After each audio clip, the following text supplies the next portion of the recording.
Halo Bu Neti. Halo. Ya, Ya, Alhamdulillah. ya Bu Neti silakan dari DPR RI melihat pasal terkait dengan penyediaan alat kontrasepsi ini, kenapa ini menolak Bu? suaranya terputus-putus ini. Baik, kenapa Bu menolak?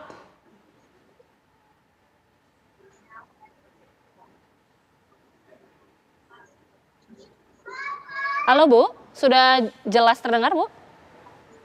Ada masalah. Bu Neti, kami sudah jelas mendengar suara Ibu Bu.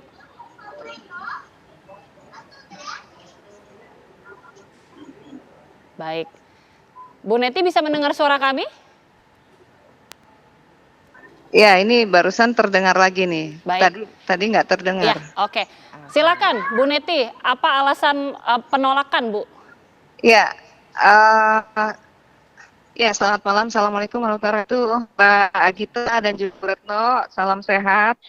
Mohon maaf nih jika suara saya terputus-putus karena memang saya ada di belahan bumi dengan perbedaan waktu dengan waktu Indonesia, khususnya waktu Indonesia Barat ya. Nah, terkait dengan PP 28 tahun 2024, ternyata memang ini diteken oleh Pak Jokowi pada tanggal 6 Juli 2024 saat kami anggota DPR RI sedang melakukan reses ya di berbagai dapil. Jadi artinya saya secara pribadi dan juga teman-teman yang lain pastinya sangat kaget ya dengan isi dari pasal dan ayat yang ada di PP 28 2024 yang menjadi aturan turunan dari Undang-Undang Kesehatan nomor 17 tahun 2023. Nah, tentu yang saat nanti kegaduhan dan keriuhan jagat media sosial dan juga di tengah masyarakat adalah terminologi atau diksi penyediaan alat kontrasepsi ya pada pasal 103 tentang upaya kesehatan reproduksi bagi anak sekolah dan remaja. Saya secara pribadi kaget ya, kenapa? Karena kalau dari undang-undang kesehatannya tidak pernah ya kita bicara soal itu. Kita hanya menekankan bahwa upaya kesehatan reproduksi ini memastikan bahwa fungsi ya reproduksi ini bisa berjalan dengan baik, dengan sehat ya. Namun tiba-tiba kita dikagetkan dengan penyediaan alat kontrasepsi. Nah, ini tentu menjadi sebuah pertanyaan ya di tengah masyarakat, khususnya saya ya sebagai anggota Komisi 9 DPR RI.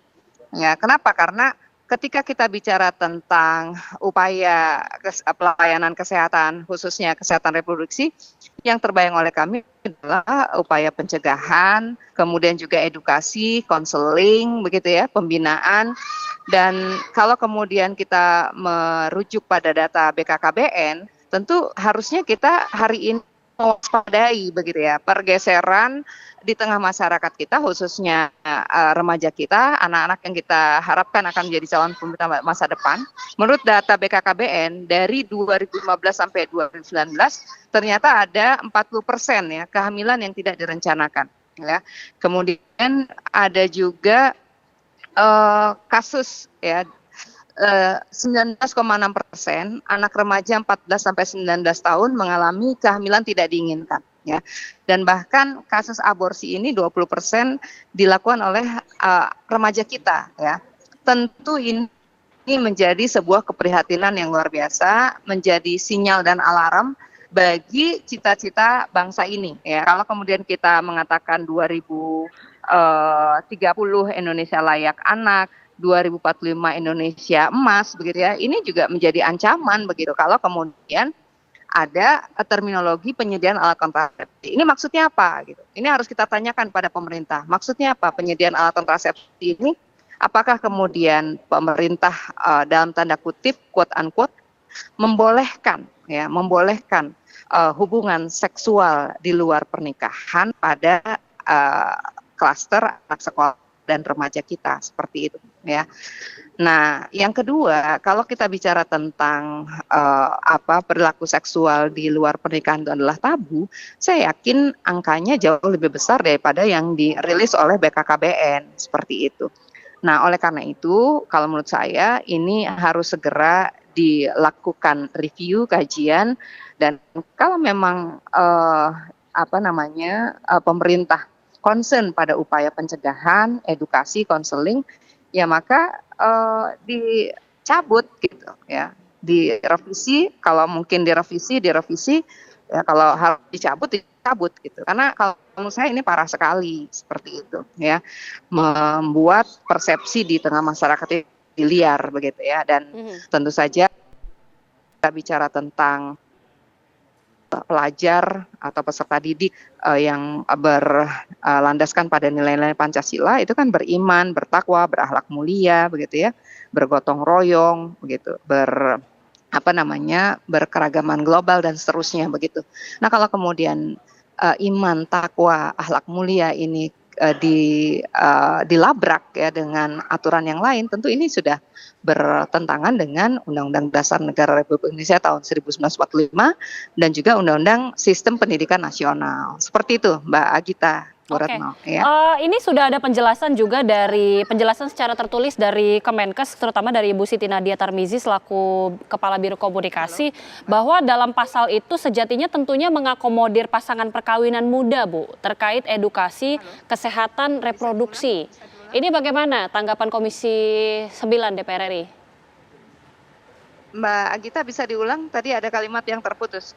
Iya, Bu Neti, disebutkan oleh Ibu Siti Nadia Tarmizi dari Kemenkes, pasal itu mengakomodir untuk pasangan perkawinan muda terkait edukasi kesehatan reproduksi, Bu. Ya, tapi kan kalau kita bicara tentang kemampuan masyarakat membaca begitu ya, membaca aturan gitu. Kalau kemudian di situ disebutkannya, kan itu pasalnya macam-macam gitu. Ada pasal orang dewasa dan pasangan usia subur, ada upaya kesehatan reproduksi anak sekolah dan remaja. Ya itu seharusnya diperjelas begitu ya. Kenapa? Karena kalau kita asumsikan anak sekolah dan remaja, seharusnya kita bicara anak sekolah dan remaja pastinya di bawah 18 tahun kan begitu. Dan kita hari ini sedang bekerja keras bagaimana caranya agar kita memutus mata rantai kemiskinan, memutus kebodohan dengan memperpanjang rata-rata lama usia pendidikan seperti itu. Nah, oleh karena itu menurut saya ini harus segera diralat, direvisi oleh pemerintah gitu ya. Jadi jangan sampai kemudian udah rame gitu ya, udah gaduh, kemudian dibuat narasi lain gitu ya. Seharusnya kan dari awal ya harusnya kita berhati-hati gitu.